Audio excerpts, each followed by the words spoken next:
अगर ये सच है कि ये जिंदगी एक साज होती है, तो ये भी सच है कि इसमें दर्द की आवाज होती है।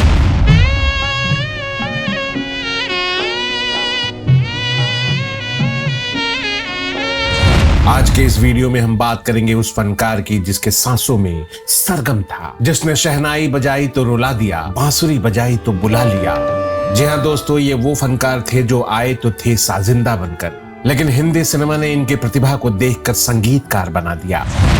तुमको प्यार हो सजना, तुमको प्यार हो। जिसने बतौर संगीतकार चंद फिल्मों में ही सही संगीत देकर अपनी प्रतिभा का लोहा मनवा लिया।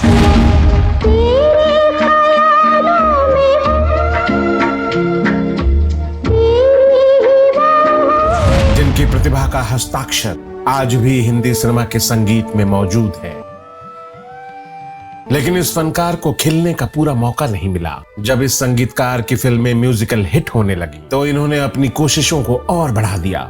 वो अपनी प्रतिभा और अपनी मेहनत से हिंदी सिनेमा को बेहतर संगीत देना चाहते थे, लेकिन इस फनकार की ये कोशिश विफल हो गई, क्योंकि एक नामचीन निर्देशक ने इनके साथ वो विश्वासघात किया कि ये फनकार उस विश्वासघात से उबर नहीं पाए। उस विश्वासघात से वो इतना टूट गए, लीजिए हम नहीं कहते, उन्हीं की जुबानी सुन लीजिए। बात का हमको दुख हो गया, ये बोलकर हमको ऐसा क्यों नहीं किए, तो फिर हमने पिक्चर 35 साल नहीं देखी। कौन थे ये नायाब फनकार? नमस्कार दोस्तों, मैं हूं विजय पांडे और आप देख रहे हैं ड्रामा सीरीज इंडिया।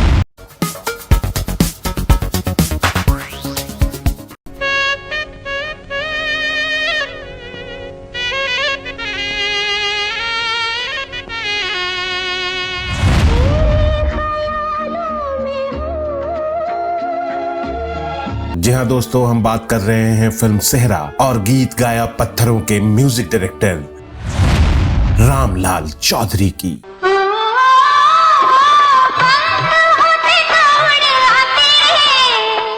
मंडवे तले गरीब के दो फूल खिल रहे। इस कहानी की शुरुआत सन 1921 में बनारस से होती है, जहां संगीतकार रामलाल चौधरी का जन्म हुआ। एक मध्यम वर्गीय परिवार में जन्मे रामलाल चौधरी का बचपन बहुत ही संघर्षों में बीता, लेकिन बचपन से ही शहनाई और बांसुरी की आवाज उन्हें हमेशा आकर्षित करती थी और वह लिहाजा शौकिया तौर पर बजाने भी लगे थे। रामलाल चौधरी ने जब जवानी की दहलीज पे कदम रखा, तो रोजगार की तलाश में मुंबई पहुंच गए। रोजगार की तलाश में मुंबई में भटकते भटकते म्यूजिक डायरेक्टर राम गांगुली के पास पहुंचे। दोस्तों, आपको बता दें कि उस वक्त राम गांगुली, जो उस समय बहुत ही नामचीन म्यूजिक डायरेक्टर हुआ करते थे, जब राम गांगुली से उनकी मुलाकात हुई तो उन्होंने पूछा कि तुम क्या बजाते हो, तो उन्होंने अपनी शहनाई और बांसुरी की धुनें सुनाई। राम गांगुली रामलाल की बांसुरी और शहनाई की धुनें सुनकर बहुत ही प्रभावित हुए। उसके बाद राम गांगुली ने क्या किया, सुनकर मुझे पृथ्वी थिएटर्स में ले आए, स्टूडियो में 80 रुपए महीने पर वहां से हमको लेकर आए थे 1942 में। और वो पृथ्वी थिएटर में नाटकों में शहनाई और बांसुरी बजाने लगे। समय यूं ही चलता रहा। कुछ समय के बाद रामलाल को फिल्म संगीत के रिकॉर्डिंग में भी धीरे धीरे बतौर साजिंदा काम मिलने लगा। इसी क्रम में रामलाल के जीवन में एक टर्निंग पॉइंट आया। एक फिल्म के रिकॉर्डिंग में उन्हें बांसुरी बजाने का प्रस्ताव मिला। रामलाल चौधरी ने वो बांसुरी बजाया, लेकिन किसे मालूम था कि ये जो बांसुरी बजा रहे हैं, ये उनके जिंदगी में एक टर्निंग पॉइंट साबित होगा। फिल्म थी आग, गायक थे मुकेश और पर्दे पे थे शोमैन राज कपूर। जिंदा हूँ इस तरह के गम में। वो कहते हैं ना कि आप अपना काम ईमानदारी से करें, ईश्वर सब देख रहा है। इस गाने में बजी बांसुरी और शहनाई को सुनकर फिल्म निर्देशक वी शांताराम को बहुत अच्छा लगा। उस समय वी शांताराम एक फिल्म बना रहे थे। फिल्म का नाम था दहेज। वी शांताराम ने फिल्म दहेज में रामलाल चौधरी को बांसुरी और शहनाई बजाने का ऑफर दिया और रामलाल चौधरी वी शांताराम के इस प्रस्ताव को मंजूर कर लिया। यहाँ से शुरू होती है वी शांताराम और रामलाल चौधरी के संबंधों की एक मजबूत बुनियाद। दो दिन बहार फूल तो और एक दिन वी शांताराम ने रामलाल चौधरी से बातों बातों में पूछ ही लिया कि बताओ रामलाल, तुम्हें पृथ्वी थिएटर में कितना पैसा मिलता है। यहाँ रामलाल चौधरी ने एक झूठ बोला और उन्होंने एक रेडियो के प्रोग्राम में अपने इस झूठ को कबूल किया था। सुनिए क्या कहा था उन्होंने। बोला साहब मुझे 150 रुपए देते हैं, तो बोले मैं तुम्हें 200 रुपए देता हूँ, तुम मेरे पास आ जाओ। जबकि उन्हें वहां 80 रुपए मिलते थे। तो वी शांताराम ने रामलाल को ऑफर किया कि मैं तुम्हें 200 रुपए प्रति महीना दूंगा, तुम हमारे लिए काम करो। रामलाल चौधरी ने वी शांताराम के इस प्रस्ताव को स्वीकार कर वी शांताराम के लिए उनके फिल्मों के गानों में शहनाई, बांसुरी बजाने लगे। इस कालखंड में वी शांताराम की 3 बत्ती 4 रास्ता, सुरंग, परछाई, सुबह का तारा, अमर भूपाली, नौरंग सा मिलना है मुश्किल, मोहब्बत ही न जो समझे वो जालिम प्यार क्या जाने। यही हमेशा रहना है तुझको, तूने अगर ये जाना है। सन 1950 में एक फिल्म बन रही थी तांगेवाला, जिसके नायक थे राज कपूर और वैजयंती माला, जो पीएल संतोषी बना रहे थे। आज के हिंदी सिनेमा के दिग्गज निर्देशक राजकुमार संतोषी के पिता हैं। बहरहाल हम बात कर रहे थे रामलाल चौधरी की। तो पीएल संतोषी ही वो पहले व्यक्ति थे जिन्होंने रामलाल चौधरी पर सबसे पहले भरोसा किया था और अपनी फिल्म का म्यूजिक डायरेक्टर चुना था। लेकिन बदकिस्मती से यह फिल्म बन नहीं पाई। क्यों नहीं बनी कि उनका पागल खाना पिक्चर जो शुरू किए थे वो अधूरी पड़ी थी, वो बन नहीं पाई। तो जब फाइनेंसर को पता चला कि वो पिक्चर नहीं बन पाई, तो तांगावाला का फाइनेंस उसने बंद कर दिया। लेकिन इसके 2 गाने रिकॉर्ड हुए थे। फिल्म के ना बनने से रामलाल थोड़े मायूस तो हुए थे। किस्मत का खेल देखिए, रामलाल चौधरी ने जो 2 गाने रिकॉर्ड किए थे वो गाने दूसरी फिल्म में चला गया। फिल्म का नाम था हुस्न बानो। प्यार करने का आया जमाना, प्यार करने का आया जमाना, अब चलेगा न कोई बहाना, हो प्यार करना पड़ेगा। अब चलेगा ना कोई बहाना, हो प्यार करना पड़ेगा। और दूसरा गाना था या हबीब सलाम अलैका, या नबी सलाम अलैका। दोस्तों, आपको बता दें कि फिल्म हुस्न बानो उस जमाने में कानपुर में 28 सप्ताह तक चली थी। तभी उन्हें पता चला कि वी शांताराम, जिन्हें वो अन्ना जी कहते थे, एक फिल्म बना रहे हैं सेहरा। जैसे ही फिल्म सेहरा वाली बात उन्हें पता चली, तभी रामलाल चौधरी के मन में एक ख्याल आया। उन्हें लगा कि वी शांताराम जी से बात करनी चाहिए, जिन्हें वो अदब से अन्ना जी कहा करते थे। रामलाल चौधरी ने तनिक भी देर न की और वो सीधा पहुंच गए राजकमल स्टूडियो वी शांताराम अपने अन्ना जी से मिलने। वहां पहुंचकर अन्ना साहब को उन्होंने कहा, बोले रामलाल क्या बात है? बोले अन्ना साहब मुझे आप ये सेहरा पिक्चर दीजिए बतौर म्यूजिक डायरेक्टर। पहले तो वी शांताराम ने उन्हें बहुत ही आश्चर्य से देखा, क्योंकि अपनी फिल्म सेहरा के लिए वो शंकर जयकिशन को अप्रोच कर रहे थे। लेकिन वी शांताराम ने रामलाल चौधरी को निराश नहीं किया। वी शांताराम ने रामलाल चौधरी को कहा, ठीक है, तुम मुझे बताओ कि तुम और संगीत में क्या क्या कर सकते हो। रामलाल चौधरी ने अपनी फिल्म माया मच्छिंद्र का जिक्र किया कि इस फिल्म में संगीत मैंने दिया है अन्ना साहब। वी शांताराम माया मच्छिंद्र का वो म्यूजिक सुन चुके थे। उन्होंने रामलाल चौधरी को एक प्रस्ताव दिया कि ठीक है, तुम मुझे कुछ धुनें बनाकर सुनाओ। अगर वो धुनें मुझे पसंद आई तो मैं इस पर जरूर विचार करूंगा। रामलाल चौधरी को वी शांताराम का ये प्रस्ताव मंजूर था। वी शांताराम ने उन्हें एक लिरिक्स दिया। रामलाल चौधरी ने गीत के उस बोल को लेकर एक धुन बनाई और वो धुन थी, सांसों में आज मेरे। वी शांताराम को ये धुन बहुत पसंद आई। लेकिन वी शांताराम इतने पर ही नहीं माने। उन्होंने 1 महीने तक रामलाल चौधरी के साथ म्यूजिक पर सिटिंग की और पूरी तरह से आश्वस्त होने के बाद रामलाल चौधरी को वी शांताराम ने फिल्म सेहरा का बतौर संगीत निर्देशक साइन कर लिया। पगार थी 500 रुपए प्रति महीना। फिल्म सेहरा का जो गाना था तकदीर का फसाना, जिसे रफी साहब ने गाया था, इसके पीछे भी एक बहुत ही दिलचस्प कहानी है। दोस्तों, आपको बता दें कि वी शांताराम के लिए मोहम्मद रफी साहब ने इससे पहले कोई भी गाना नहीं गाया था। लेकिन जब इस फिल्म में बतौर संगीतकार रामलाल चौधरी आए, तब रामलाल चौधरी ने मोहम्मद रफी साहब से इस गीत को गवाने का वी शांताराम से आग्रह किया। जबकि इस गाने की रिकॉर्डिंग पहले से ही महेंद्र कपूर साहब की आवाज में की जा चुकी थी, लेकिन बतौर संगीतकार रामलाल चौधरी महेंद्र कपूर के उस गायकी से संतुष्ट नहीं थे।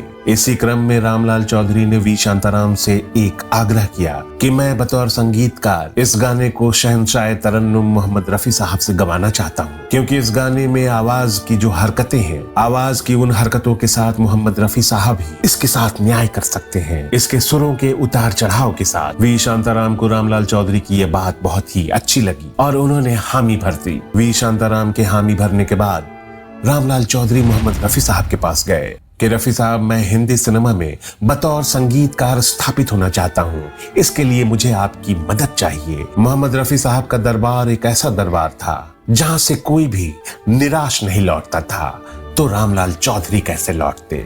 मोहम्मद रफी साहब ने हामी भर दी और रफी साहब ने जिस तरीके से इस गीत को गाया, ये गीत आज भी रफी साहब के सदाबहार नगमों में से एक है। तकदीर का फसाना जाकर किसे सुनाए। ये मन बहुत ही लालची होता है। रामलाल चौधरी ने मोहम्मद रफी साहब के लिए एक और धुन बनाई।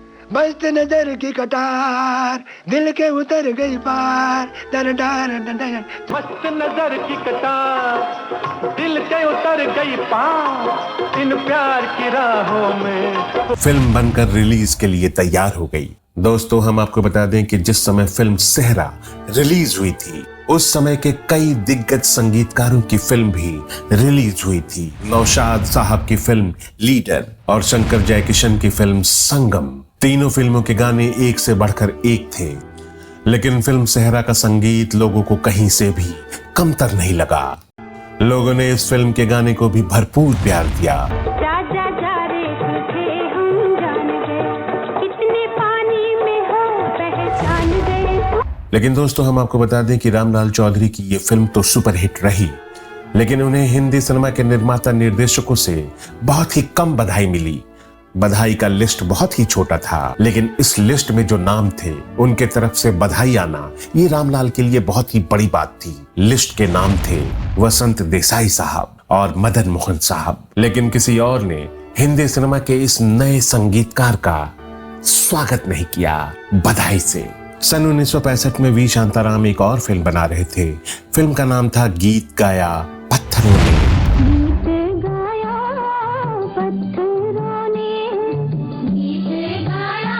इस फिल्म में वी शांताराम ने रामलाल चौधरी को बुलाकर ये कहते हुए फिल्म दिया, इस फिल्म का संगीत भी तुम उतना ही अच्छा करना, और हाँ, इस फिल्म में तुम्हारा पारिश्रमिक 500 रुपए से बढ़ाकर मैंने 800 रुपया पहले ही कर दिया है। दोस्तों, हम आपको बता दें कि वी शांताराम इस फिल्म में अपनी बेटी राजश्री को बतौर हीरोइन लॉन्च कर रहे थे और फिल्म के नायक थे, जिनकी ये भी पहली फिल्म थी। और इसी फिल्म से हिंदी सिनेमा को एक जंपिंग जैक मिला जितेंद्र साहब के रूप में। इस फिल्म के एक गाने को लेकर बहुत ही दिलचस्प वाकया है। इस गाने में रामलाल चौधरी ने नाल से जो छेनी और हथौड़ी का इफेक्ट लिया,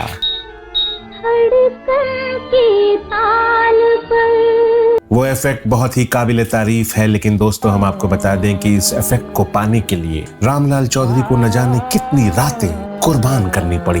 वो रात भर मैं अपने घर के हर एक बर्तन ठोक ठोक के देखता रहा कि किस बर्तन से छेनी और हथौड़ी का इफेक्ट आ सकता है। एक सप्ताह तक अपने घर के बर्तन बजाने के बाद आखिरकार एक रात को 3 बजे उन्हें वो बर्तन मिल गया जो उनके दिमाग में साउंड चल रहा था। उनकी धर्म पत्नी की बहन, तो उनकी बहन जो थी, कहाँ रोम से कहीं एक बर्तन लेकर आई थी।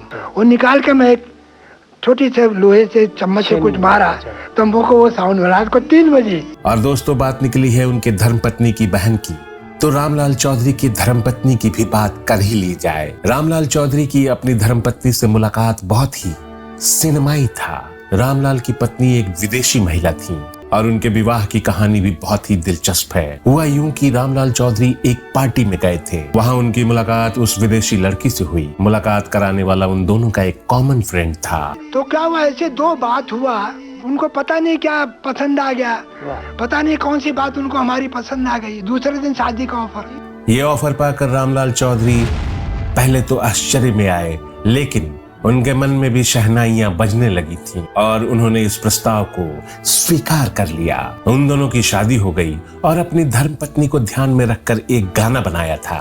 उसी को याद करके ये गाना बनाए, तुम तो प्यार हो सजना, तुम तो प्यार हो सजने, मुझे तुमसे प्यारा और न कोई। तेरी कसम तेरी याद मुझे लुटे। दोस्तों, एक और फिल्म बनी, गूंज उठी शहनाई,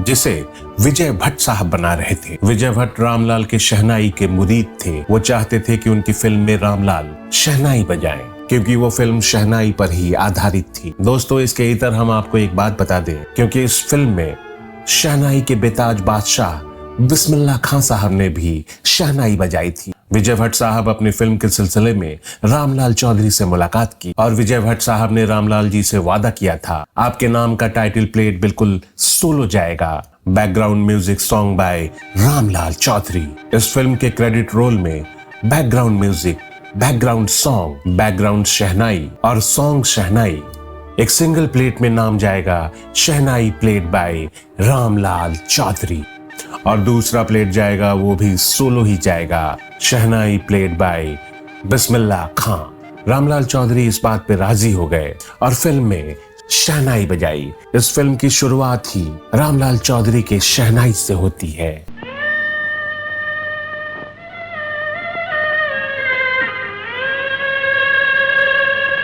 फिल्म जब बनकर तैयार हुई तो इसका एक ट्रायल रखा गया महबूब स्टूडियो में। रामलाल चौधरी भी उस फिल्म के ट्रायल में थे। उन्होंने पूरी फिल्म देखी।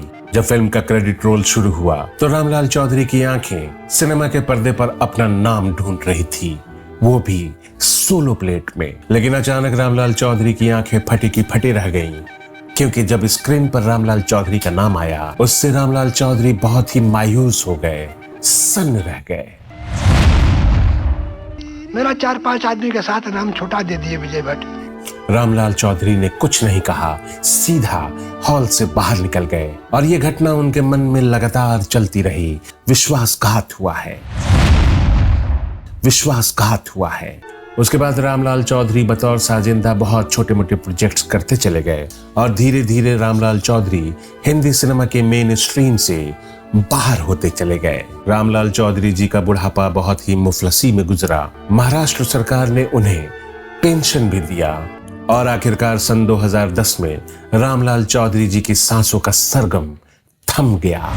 शहनाइयों से कहेंगे दो कहीं और जाके गाए। संगीतकार रामलाल चौधरी जी को भारतीय सिनेमा का संगीत हमेशा याद रखेगा। संगीत के सिपाही को ड्रामा सीरीज इंडियन का सलाम। अब अपने इस दोस्त और होस्ट विजय पांडे को दीजिए विदा। अगले वीडियो में हम फिर बात करेंगे ऐसे ही किसी नायाब फनकार के नायाब किस्से की। तब तक के लिए नमस्कार, धन्यवाद, शुक्रिया।